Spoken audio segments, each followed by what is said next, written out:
What's going on, guys? Nathan here. Welcome to the companion Goldfishing video for my Derevi Empyrial Tactician commander deck. I just recorded the deck tech for this, so if you haven't seen that already, I'll have a link in the description and the video annotations so you can kind of get an idea of what this deck is trying to accomplish. But we're going to go ahead and hop right in to some value tap and untap shenanigans. So with 37 lands and 15 mana dorks in this deck, what we're looking for is to have at least 2 lands and 1 ramp piece. Finale of Devastation is a flexible tutor, so this can serve as a tutor for Fiendhorn Elves if we want to cast it for 3, or maybe even a Bloom Tender if we want to cast it for 4. But what I'm seeing is a solid start because we have 5 lands, essentially, if we consider Lorien Revealed MDFC tapped land. And in fact, we might want to hang on to this to actually just draw some additional cards. So let's go ahead and just hop right in. So we're going to start out with a tropical island, and we will draw for our very first turn. And by the way, one thing I wanted to mention too is we're looking to assemble a dominant board state by between turns 6 and turn 8. The deck is pretty vulnerable to board wipes. It's very creature focused, very on board. So if there is the potential, if we're sniffing out a board wipe, I might goldfish this deck a little bit differently, playing around removal and such. But for now, I think we're just going to go kind of that more solo path of like really full development, just to see how fast we can kind of run the deck and deal with some opponent's interaction along the way. So turn 2, we're going to draw Selvala, so I think it's best to just, let's see, we don't have a turn 2 play, so I think what we're going to do is actually just drop a tapped, actually we're going to need the white for Selvala next turn, and I don't see that we have, oh actually we do, Bountiful Promenade, okay. So that's perfect, so then we'll have Breeding Pool enter tapped, so we don't take the damage, and say next. All right, so Priest of Titania is pretty awesome. It's going to tap us for 1. Now, Selvala, I think for the purposes of this goldfishing video, we're going to assume that it will consistently generate 2 green, and I will check the top card of my deck to ensure. So if we don't hit a card off of my deck, we'll say it generates 1, because we can pretty much assume that we'll hit 1 off of our opponent. So that's kind of how I'll goldfish this particular card. So I think we're going to want to play Selvala to just sort of keep drawing cards and keep generating mana, and Selvala initially will generate, well actually Priest will tap for 2 next turn, but I think we want the card draw off of Selvala, so we'll go ahead and do that. Now we can, so as we go next, the next play I'm considering if we don't draw 4-drop is Derevi. And I see that we have just drawn another land. So let's do this. We're going to start off by tapping Selvala. And what is the top card? It's a non-land, so we'll consider that it adds 2 green to our mana pool, and we're going to draw a card. So we'll play Reflecting Pool so we can generate all 3 types of mana. And I think let's use the 2 floating to play a Priest of Titania, and I think before that we want to sequence it so we play a Beast Whisperer first so we can start getting a card draw engine online, and then I think next turn we can look at maybe playing a Callous Oppressor. So we're going to tap for 4, play the Beast Whisperer, and then we'll pay the 2 floating that we have to play Priest of Titania, which is great synergy because now it taps for 3, and we'll draw a card off of the Beast Whisperer, and say next.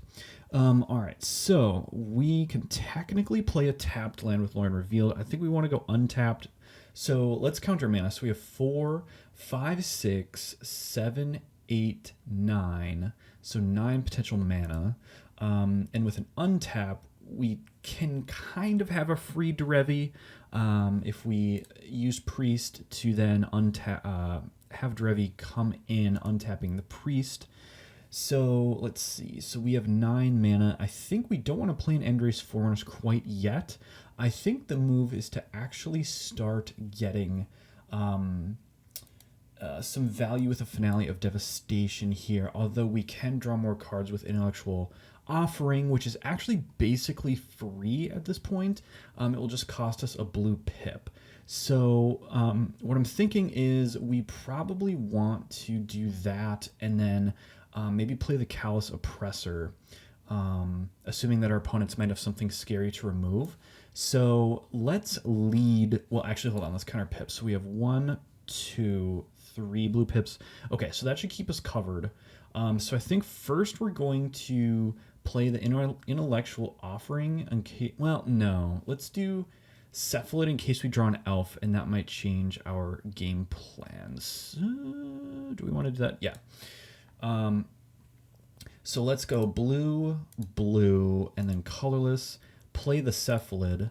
The question would be, do we want to pass and play intellectual offering on our opponent's turn? And I think we actually want to main phase this in case we have more to cast.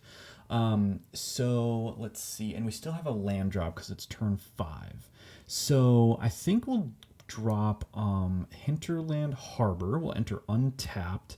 Then we'll play the intellectual offering. So we're going to target the opponent who's the most behind to draw 3, and we're going to choose perhaps the same opponent to untap all their non-land permanents. And in order to do that, first we're going to, while this is on the stack, we're going to pay for it with Silvala. So that will be green. Let's check green, because we have a non-land on the top. And then, so we'll draw that card. So I'm just keeping track here. So we have 2 green floating. Priest is going to tap for 3, so that's 5. So we'll consume 4 floating mana, tapping the reflecting. Now, actually, let's go Hinterland Harbor to pay for the blue pip. So we have 1 green floating. So then we'll draw 3 as intellectual offering resolves, and then we'll untap all of our non-land permanents. So we still have that mana back. I think it's best then. Oh, and we did draw a card off of. Oh wait, I think did I already draw a card off of Beast Whisper? I don't think I did. Or wait, no, I think I did actually with Circle. No, because that was off of the Silvala. So I did forget to draw a card. Okay. So then that wouldn't have changed anything because Fiendhorn Helps would have generated the extra green. So then we have, let's see, 1 green floating and another potential 5, 6 mana outstanding here. So we're going to drop a Fiendhorn Elves. So that will consume our 1 green floating. That will draw us a card off of Beast Whisperer. We'll tap Silvala to then add, let's see here, 2 green. So we'll use 1 of that to play an Elvish Mystic, draw another card. Oh, and then, Seedborn will be drawn off of the Silvala. Then we'll draw another card off of the Elvish Mystic entering. And then I think we want to just go as wide as we can, planning to either Endrace Forerunners or Finale next turn with a Crater Hoof. So I think what we then want to do is to play as many creatures as possible. So here we would probably want Circle of Dreams Druid and Dogged Hunter, saving the Eagles of the North potentially. So let's see, do I have the white pips necessary? I think I have 1 left off of the Reflecting Pool. So we'll play, we'll tap Priest to play a Circle of Dreams Druid, which will draw us a card. And then we will play the, let's see here, can I tap? Oh, I don't think I can actually play the Dogged Hunter.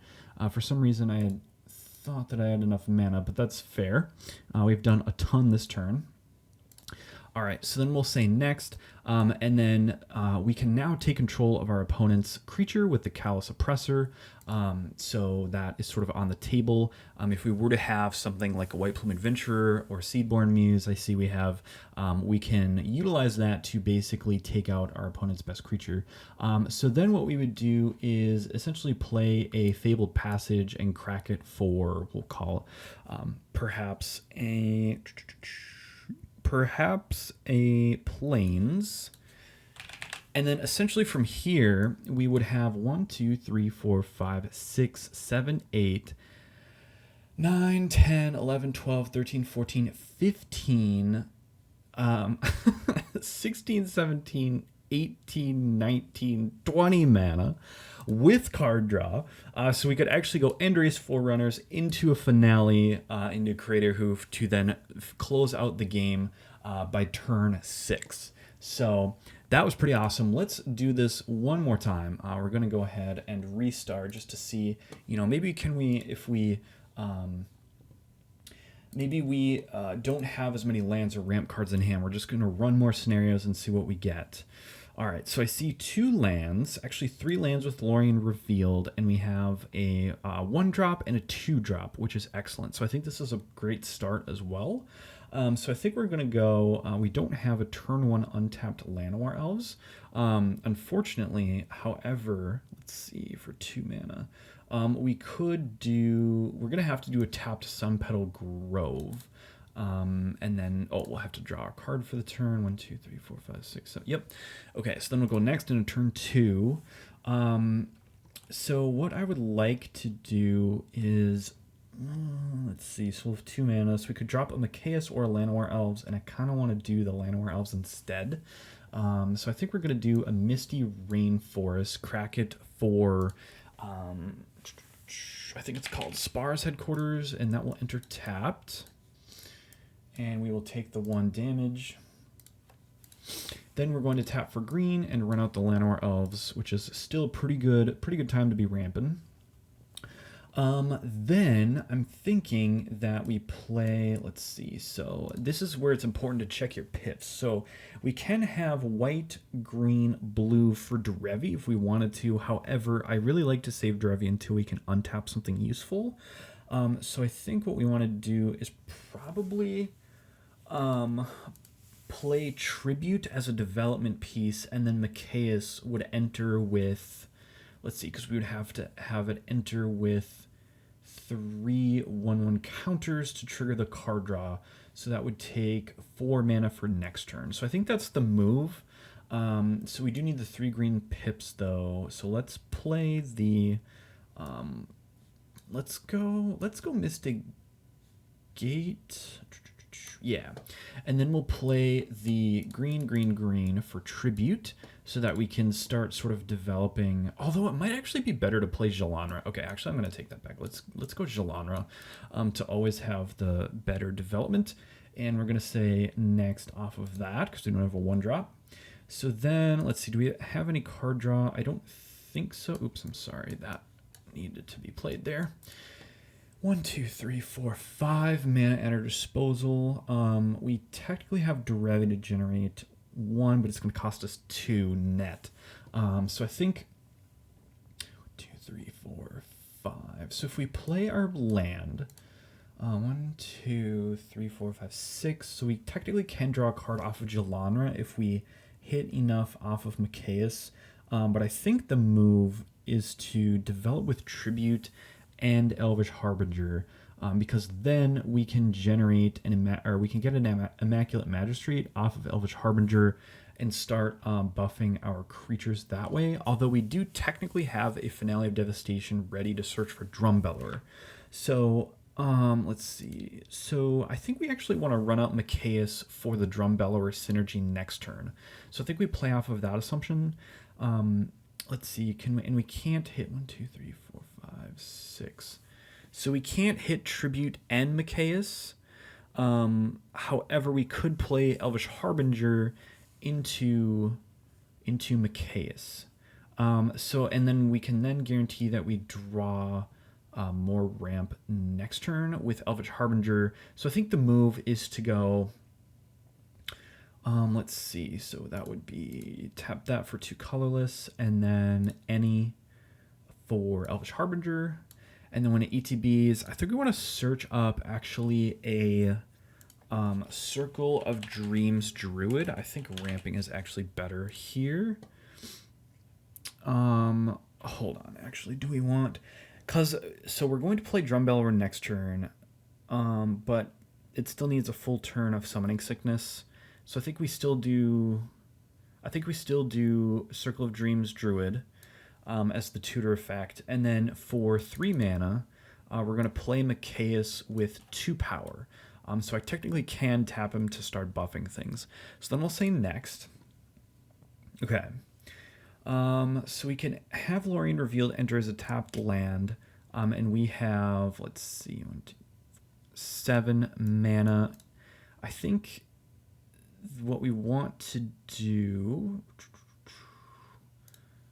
let's see, because if we tutor up Drumbellower, let me check if Drumbellower has 3 power or not.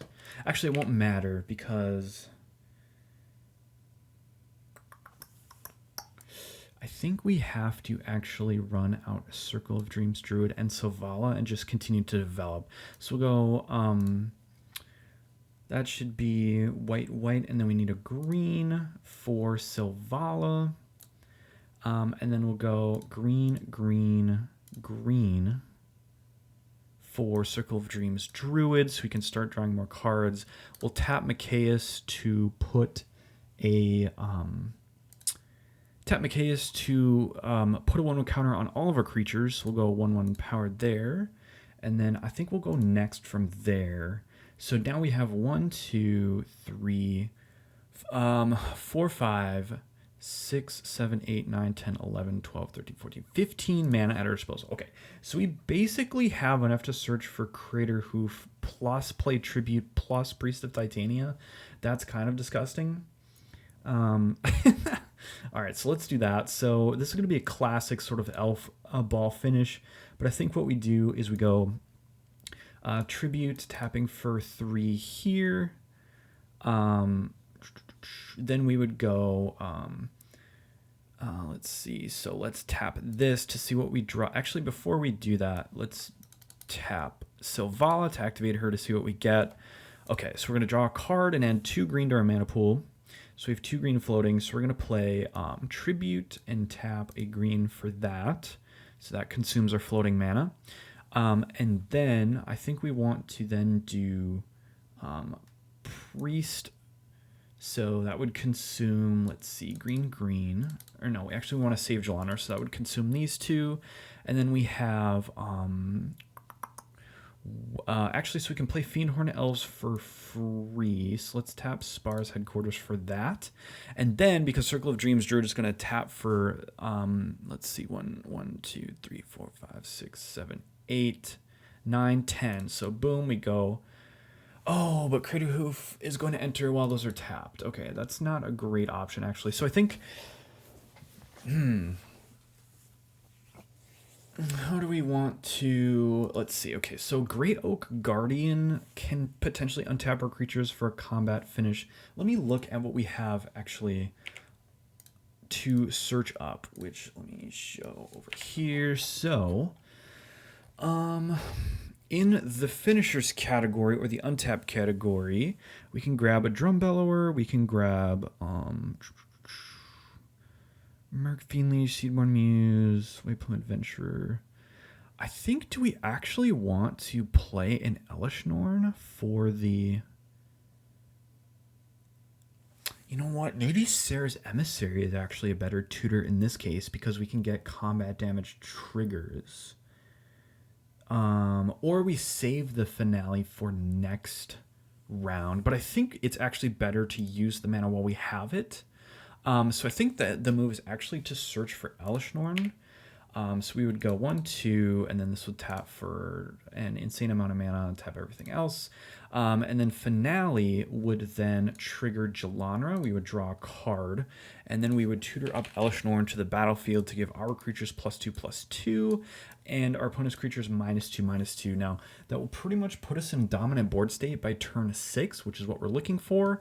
And then next turn, we can then play Lauren Revealed to draw 3 cards, and then we would have Sting to generate untap synergies, and Captain Thraben Doomsayer and Reflecting Pool to then just draw more cards, because Thraben would enter with 3 power at least to draw us another card, and we would just have an insane amount of mana, and we would play all of this.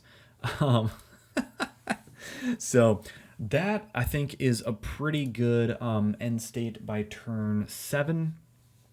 And then let's go one more run through here. So let's see. We have 3 lands, no ramp pieces, but that's good. So let's actually run the scenario just to see what happens when we don't have any ramp pieces. So we're going to draw a card for the first turn, drawing Priest of Titania, which is awesome. We're going to crack Flooded Strand, taking 1 to search up our Spar's Headquarters. That enters tapped. We're going to go next. Then we're going to go, let's see, do I need any particular pips? I don't think so. So we'll go Savannah into Priest of Titania, which can tap for 1, go next.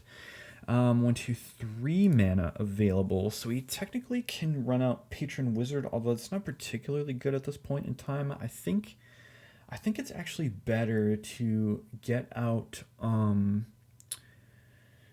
Maybe, so Derevi will give us an extra mana per main phase if we connect with it to untap the Priest of Titania. So I think we actually tap 2 for a Kazandu Tuskcaller, even though it's super awkward at this point. Although, now that I think about it, we can also tap 3 mana to cast Invasion of Ikoria for 1 to run out another mana dork. So if we were to do that, we have another land in hand, so next turn we would be on 5 mana if we were to tutor up a 1 mana mana dork.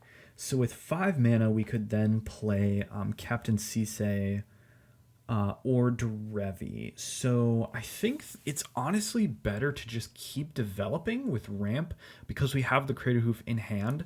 So I think we'll tap for 3. Invasion of Ikoria, that will go under some opponent's control, the opponent that can least control it. And we're going to, let's just tutor up an Elvish Mystic, and that will be great. All right, we'll go next off of that. So, oh, and I think I forgot to play a land because it's turn 4 and I only have 2. So I think we need to, let's see, because last turn, oh no, it was, wait, so that, yeah, I think I forgot to play the land, brush land. So that would have been 4 mana. Well, in that case, last turn, I think then I would have been on 4 mana, so I would have just searched up a Bloom Tender. So what I'm going to do is I'm going to tutor up Bloom Tender instead, and then we'll just shuffle that Elvish Mystic away. All right, so then this is all tapped, and then we would go next. So turn 4, let's see, we've already drawn the card. So then let's see, we would be on 1, 2, 3, 4, 5, and we have a battle that we can possibly pop. So I think with 5 mana, we'd want to play Kazandu Tuskcaller and then Derevi, I'm thinking. Hold on. So if we play Captain Sisay, Bloom Tender can tap for additional mana, but that would cost 4. So we go 1, 2, 3, 4. And then we play Captain Sisay, we would have 2 remaining. So I think that's actually the better value play to stay on curve. So let's go white, green, a colorless, and we'll have 1 floating. 1, 2, 3, 4, 5. So we'll do Captain Sisay. Then with 1 green floating, let's see, or how can we, if we tapped it this way instead, we used the 2 green, we would have the blue available for Derevi. So I think we actually want to do that. Captain Sisay, and then we're going to tap Priest for 2, or I'm sorry, Bloom Tender for 2, and for green-white, and Spire's Headquarters for blue to play Derevi. So we can start abusing the Captain Sisay next turn, and Derevi will come in. It will untap the Bloom Tender, which can now tap for 3 mana. So then we're going to tap Bloom Tender to run out our Kazandu Tuskcaller. And that should end the turn. All right, with turn 5, we haven't drawn much land, and at this point we might be expecting a removal spell from our opponents. So maybe we'll assume that Bloom Tender gets removed. And we have a Kazandu Tuskcaller that I think needs leveling up in order to generate a bunch of value with Derevi. So we could, so Captain Sisay can tap to search up a legend. So let's see actually what we can actually tutor up initially here. So let's jump to our tutor guide. So we can tutor up a Growing Rights, which would actually put us in the position to flip it. And I think that's actually a pretty great option, excuse me. If our opponents had a really problematic artifact or enchantment, Lauren of the Third Path, or Empress Galena, or Glissa, I don't think we need an untapper right now. Card advantage would be nice, but I think an Elesh Norn is a little bit, well, Elesh Norn is a possibility. So do we want Elesh Norn or Growing Rights of Itlamok? So that's the question. So I don't think we can actually cast Elesh Norn. So I think we're going to tutor up, tap Sisay to tutor up Growing Rights of Itlamok. And then so we're going to then tap, let's see, so if we play an Elvish Mystic for free, because Priest of Titania will refund that, so we'll tap Brushland for green, playing the Elvish Mystic. Then we will tap Priest for 1, 2, 3 mana to then run out Growing Rites of Itlamok. So when that ETB is, look at the top 4, you may reveal a creature card and the rest go on the bottom. So let me do that then. So look at the top 4. And then let's see. So I may reveal a creature card from among them, put them in our hand. Okay, so we'll grab the Llanowar Tribe. And then these will go on the bottom, which I unfortunately can't do in tapped out, so we'll just shuffle them. And then, okay, so then this is an end step trigger, which will flip. So we can't use the mana right now, and Elvish Mystic has Summoning Sickness. However, I think what we would want to do is send Derevi into combat so we can untap Priest of Titania to then level up Kazandu Tuskcaller to start generating elephants. So we will then move to combat. We will send Derevi in, assuming that an opponent doesn't have a flyer. That will connect. We will untap Priest of Titania. And then in our second main phase, well, we could tap Llanowar Tribe, but I think we want to get Kazandu Tuskcaller ready because we want to be able to Alpha Strike with Craterhoof or Moonshaker. So we just want to be going as wide as possible. So in our second main phase, we'll level up Kazandu to level 2. And then, let's see. So that would then end our turn, and then Growing Rites would flip to our Cradle of the Sun, I believe. So we're going to assume this is the flipped side, which now I need to know what the flip side is called. Cradle of the Sun. Yeah, I got it first time. Nice. All right. So then we're going to go. Let's see. So this doesn't tap, or I'm sorry. When we tapped Priest, we leveled up the Kazandu, but then I'm going to tap it to generate an elephant. So then we'll spawn an elephant, and then this is now flipped. So the Cradle of the Sun, by the way, reads add a green for each creature you control. So that essentially represents a ton of mana for us. So now turn 6. There's a couple of things we could do. We could continue to develop with Drum Bellower, which would allow us to spawn essentially 4 additional elephants. In fact, let's see. If we tapped 1, 2, 3, 4, 5, 6, 7, 8, 9, 10, 11, 12, 13 mana, so we could technically cast... we could cast Drum Bellower and then go wider on our opponent's turn, and that would basically just hope that they don't cast a board wipe. And then after that, we could follow up with a Craterhoof or Moonshaker Cavalry, or actually what I would maybe look at doing is just casting Craterhoof, because then essentially what we would do is we would tap the Kazandu Tuskcaller for another elephant. And then we would probably tap Captain Cisse to tutor up maybe like an Elishnorn. And then we would cast our Craterhoof, because then we would have, we still have an insane amount of mana with the flipped Growing Rites. So that would give our creatures plus 4, 5, 6, 7, 8. +8/+8 and trample. We could flip our battle. So then we have another creature. And then next turn we would even play Moonshaker Cavalry to close out the game. So just another dominant board state by turn 6. So we can see that, yeah, the deck performs pretty great, honestly. Like, even if we only have 2 lands in hand, this one was a little bit of an anomaly. In fact, let me just see what the next 3 were in case we needed to draw additional lands. We would have another Boreal Druid to run out in case we got board wiped, to continue to develop, and then we would draw into a land. And then if we had something that our opponents had was scary, we have the Intrepid Hero as well. So, yeah, I think that actually works pretty well, and we can kind of clearly see what the game plan is. So anyway, that is the video, guys. If you enjoyed this video, feel free to leave a like and subscribe. I'll be making more content like this in the future. And as always, the link to the decks, to the deck is in the description. I'll have both a tapped out link and a Moxfield link in case you like to use different sites. And yeah, that's the video. So thank you all for watching, and hopefully we'll see you all in the next one.